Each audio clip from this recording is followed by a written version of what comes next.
Hey guys, so I'm continuing with my series 50 Best Books of All Time, and it's going to be the second edition. And we're going to go through books 30, what's that, 40, 31 today, so 10 more books. Uh, well, as I said in the previous video, there might be some unconventional choices, some things you might not expect actually, or which never pop up in other videos like that, which is good I think because it shows that, well, it shows you something that you might find interesting, after all. So, well, let's go through the books then. Uh, uh, Place 40 is one book which by a writer I really like. It's Erich Maria Remarque. And he wrote, well, probably it's his most famous book, which is called Three Comrades. It takes place, I think, somewhere between the wars.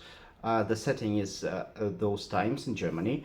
And it's interesting to see how those friends um, communicate with each other and what kind of situations they find themselves in.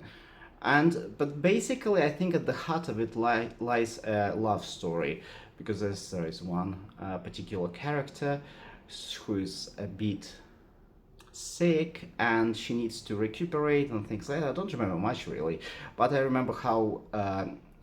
Well, what I liked about the book is that it felt really natural and everything felt very normal on the one hand. On the other hand, it still was interesting to follow, if you know what I mean.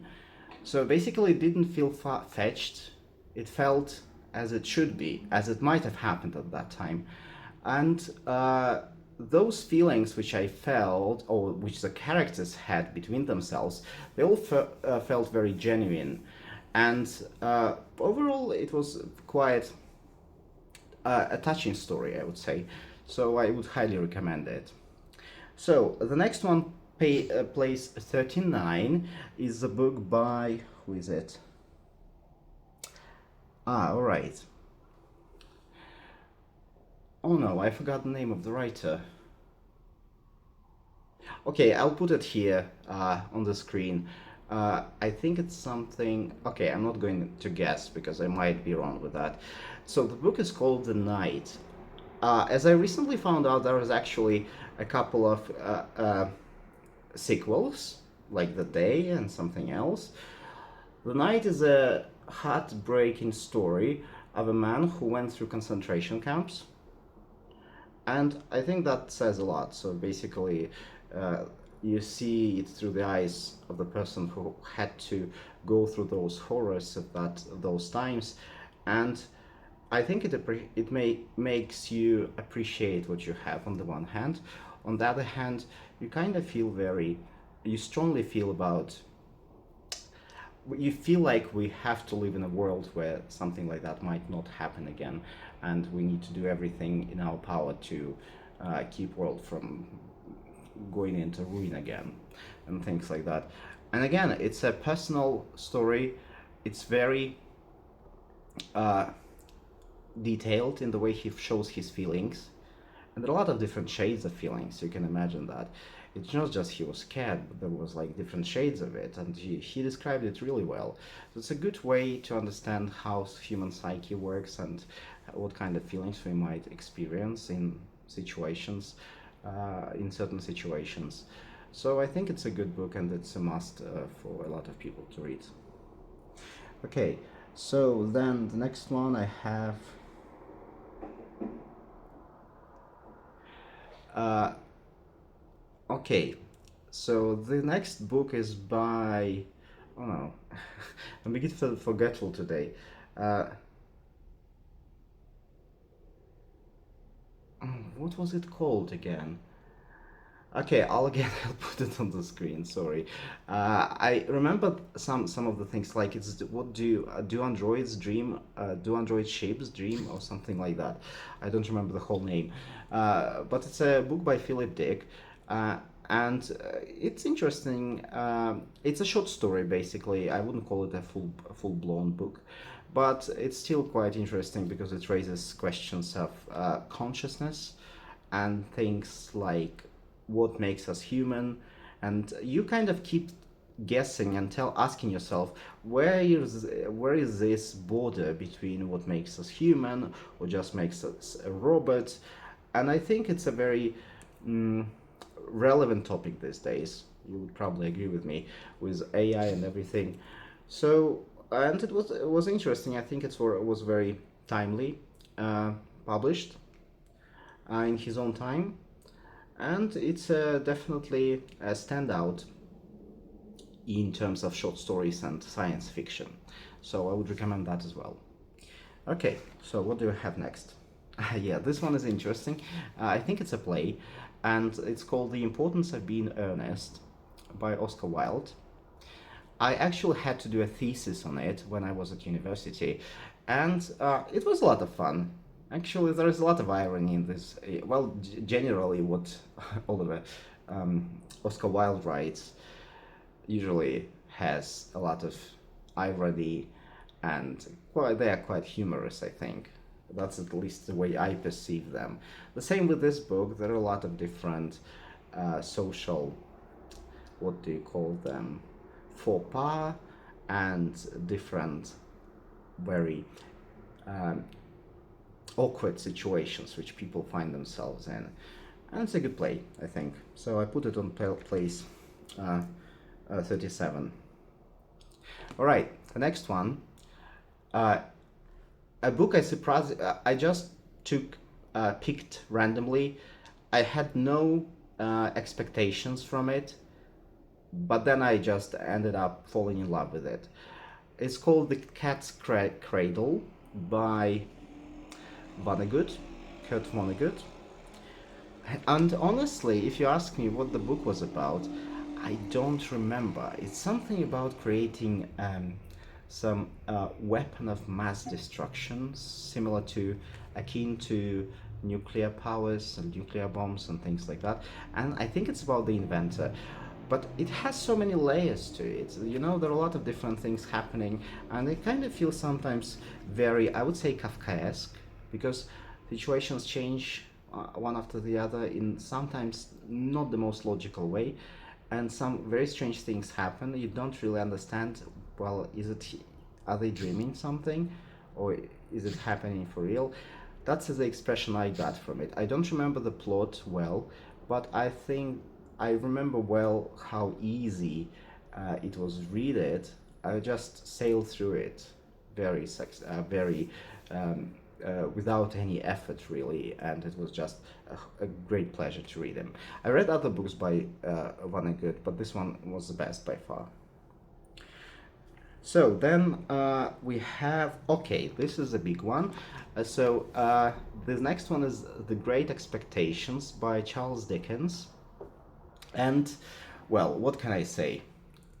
I remember starting Charles Dickens after seeing one episode of South Park, and they were basically ridiculing the book and making fun of it. Well, that's what they basically do. So I decided to give it a try.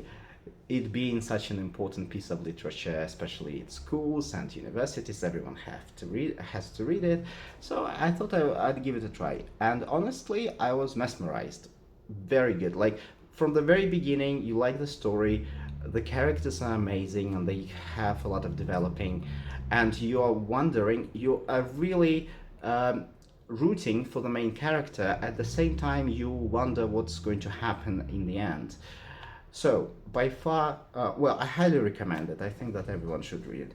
I tried other books by Charles Dickens. Well, namely, I tried The Tale of Two Cities, since lots of people say this is one of the best-selling books of all time. Honestly, I don't know what is best-selling that book, but it was a bit disappointing, honestly. I couldn't finish, I just DNF'd it, and it's sitting around somewhere on my shelf, and I might finish it at some point. But that's a story for another day. Okay, so then, well, the next one is a thing that not many people might have on their list. It's a book. It's a series of books called We Are Gods by Bernard Werber. It's a French writer. Again, I stumbled upon those books quite by accident, and I was never disappointed. Well, the first book is called The uh, Empire of Angels, and the name actually drew my attention, caught my attention, and I thought that it would be a nice thing to read about, like something about angels. Why not? And the story goes follows the main character who dies and uh, kind of resurrects or finds himself in the next world, and he's an angel. So, and he has to uh, watch over people. He's given some responsibility over some nation or something like that, and I think it was over some people in the first book, but then they actually get to the next rank, and they're gods in the next book, and they have to watch over the whole like world or something like that, or a big nation. And it's, it involves a lot of strategizing how to beat other characters. You have to be the best and things like that, and there are a lot of different mysteries which you find by during reading this book. And unfortunately, I didn't finish the last one. I don't remember why exactly. So I bought the whole series again, this time in Polish, and I'm planning to read it again. So I highly recommend it. If you haven't read it, go ahead. You will spend a lot of great time with it.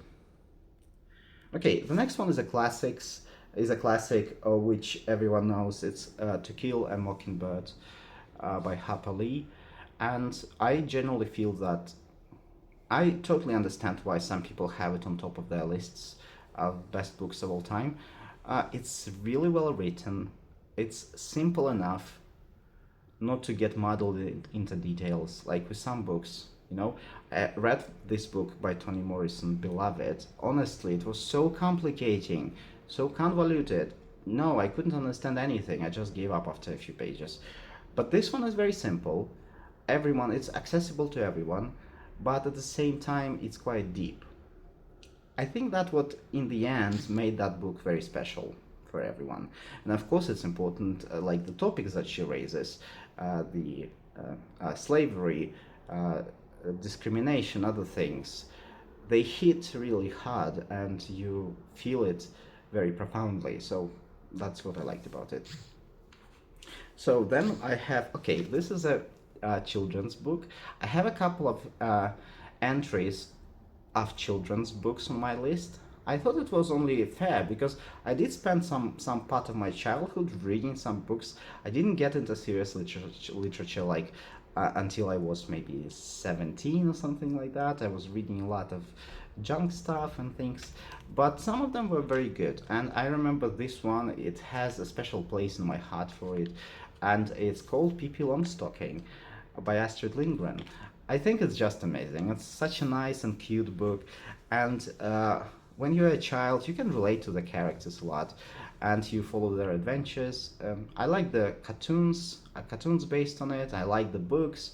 Everything was amazing. So I have very warm memories. Very um, like I kind of feel it deeply, and I generally enjoy the characters and everything. So one of my most favorite books of all time. Okay, then this will be first place 31, and that's actually a total shift from the previous one. And this book is called The Woman in Black by Susan, what's her name? Susan Hill, I think. Yes. So I took it by chance.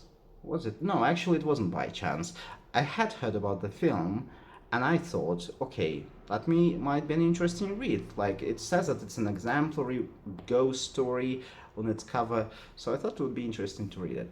Well, little did I know that this book would be not just good; it would be extraordinary.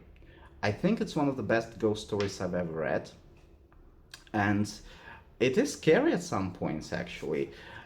You have the best setting possible. It's basically a haunted house on the marshes somewhere um, some backwater town or something like this. And the main character finds himself alone in this building, big house, and different things start happening. And I think he's there for a few days, and every day the tension piles up until it is expressed in a very scary and emotional ending, I would say. So I recommend this book as well if you haven't read it yet. I watched the film after that. The film was good as well, I think, with Daniel Radcliffe in it.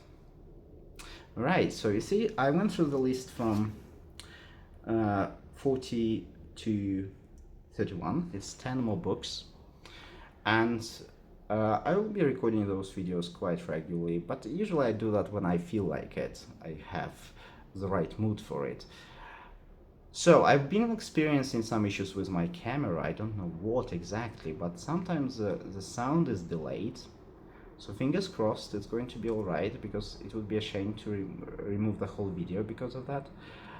Uh, what I want to know is whether you have read any of those books, and do you agree with me that they're like on the list, should be on the list of best books of all time, or you feel like those are not very good contenders, maybe there is something much better, or maybe you didn't like them. I welcome all kinds of comments. I like to read them a lot, so please leave something in the chat, or just say something about yourself if you want, and what you're reading at the moment, for example. So I'm always curious about what's happening, and I like such kinds of interaction. So, well, I don't know, if I feel like it, I might record a couple more videos today. Now I need to go and check my phone and see if there are any pending tasks, because I've been speaking for like 16 minutes. Yeah, and my battery died. So that's basically it. Thanks guys a lot for watching, and I will see you in another video soon. Bye bye.